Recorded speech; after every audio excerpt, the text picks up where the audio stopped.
لە کاتێکدا هەرێمی کوردستان بەدەست سەروەرنەبوونی یاسا و دەستێوەردانی حیزبی لە دادگاکان و بەکارهێنانی یاسا بۆ تۆڵەکردنەوەی سیاسی و پێشێلکردنی ئازادی و نغڕۆبوونی دام و دەستگاکانی لە گەندەڵی و بەفیڕۆدان گیرۆدەیە.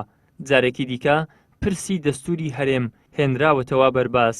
وەک هەر پرس و بابەتێکی دیکە وروژاندنی بابەتی دەستوریش کۆمەڵگە و دەستەبژێری کۆمەڵگەی بۆ دوو بەرەدا بەش کردووە. بەرەیەک کا پێی وایە بوونی دەستور بە هەر جۆرێک بێت بۆ کۆکردنەوەی سیستەم و کێشانی چوارچێوەیەک بۆ دەستەبەری ئەرک و مافی هەموو لایەک گرنگە.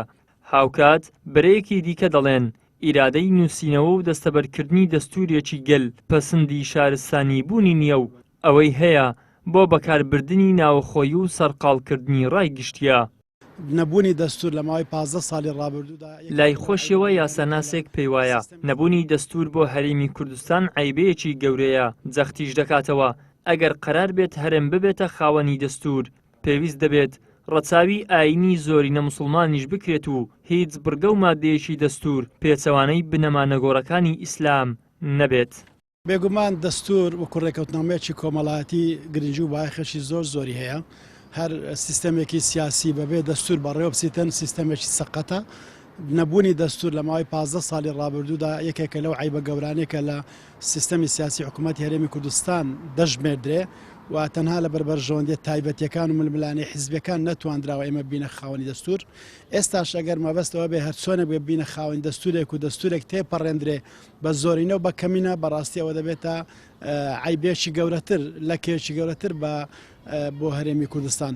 بەڵام ئەگەر ئیرادەیەکە بێ بۆ تێپەڕاندنی دەستور بە شێوەیەکی تەوافقی بە شێوەیەکی سازان کە تێیدا داخوازەکانی هەموو لایەنە سیاسیەکان و خەڵکی کوردستانی تێدا ڕنگ بداتەوە ئەوە لەوە باشتر نییە کە ئێمە بینە خاوەنی دەستوری خۆمان. پاشن ئەو دەستورێکە بۆ هەرێمی کوردستان دانرێ پێویستە ڕنگدانەوەی واقعی هەرێمی کوردستان بێ. هەرێمی کوردستان هەرێمێکی زۆرینە مسلمان نشینە دەبێ ئەم دەستورە وەکو دەستوری عێراق ڕێگانەدا یاساک دەرچێ پێچەوانەی بنەمانە گۆڕەکانی ئیسلام بێ. پەرلەمانتارێکی کورد لە ئەنجومەنی نوێنەرانی عێراق گرنگیبوونی دەستور لەوەدا دەبینێتەوە کە دەستور ببێتە فاکتەری بەدامەزراوەکردنی موئەسسەساتە دەوڵەتیەکان و کۆتایی بە پشکپشکێنە و زۆرینە و کەمینە بهێنێت و چارەسەری کێشە و بنیاتەکانی کۆمەڵگەی کوردستان بکات و ماف و ئەرکی هەموو چین و توێژە پێکهاتەکان دەستنیشان بکات نەک بکرێت بە کراسێکی دیاری و بە باڵایی چەند بنەماڵەیەکی دەستڕۆیشتوودا بدرێت.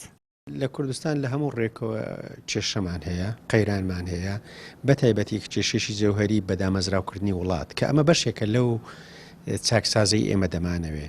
کێشەکان کێشەی یاساییشمان هەیە. دەستور ئەگەر ببێتە مای ئەوەی کە دەستورێکی دیموکراتیبی و گرفتی یاساییمان لە کوردستان بۆ چارەسەر بکە و ببێتە بەشێک لە پرۆسەی چاکسازی خزمەتێکی گەورەی ڕێخستنی وڵات و بوونی چارچێوێکی نیشتیمانی و بوونی محکەمەی دەستوری و بوونی ڕێگرتن لەوەی کە دەسەڵاتەکان تەجاوزی سنووری دەسەڵاتی خۆی بکەن و مافە ئازادیە بنەڕەتیەکان پارێزراو بن. هەموو ئەوانە لە دەستورێک کە مەترسی زۆرینە و کەمینە بڕەوێنێتەوە دەستوری هەمووان بێ و خەڵکی کوردستان هەموو تێیدا مافی خۆی تێدا ببینێتەوە هەنگاوێکی گرنگ دەبێت لە کوردستان. دەسەڵاتداران خۆیان دان بۆ دادنێن کە متمانەیان لای هاوڵاتیانی کوردستان نەماوە. بە هۆیشەوە لە پرسێکی گرنگی وەکو بابەتی دەستوری هەرێمی کوردستانیشدا زۆرینەی هاوڵاتیان و ڕای گشتی بەگومانەوە لە دۆخەکە دەڕوان و ترسی ئەوەیان هەیە لە پشتی هێنانە پێشەوەی دەستورەوە قەیران و نەهامەتیەکی دیکە لە بۆسەدا بێت بۆیان. ئیدریس محەممەد، کەناڵی ئاسمانی پەیام، هەولێر.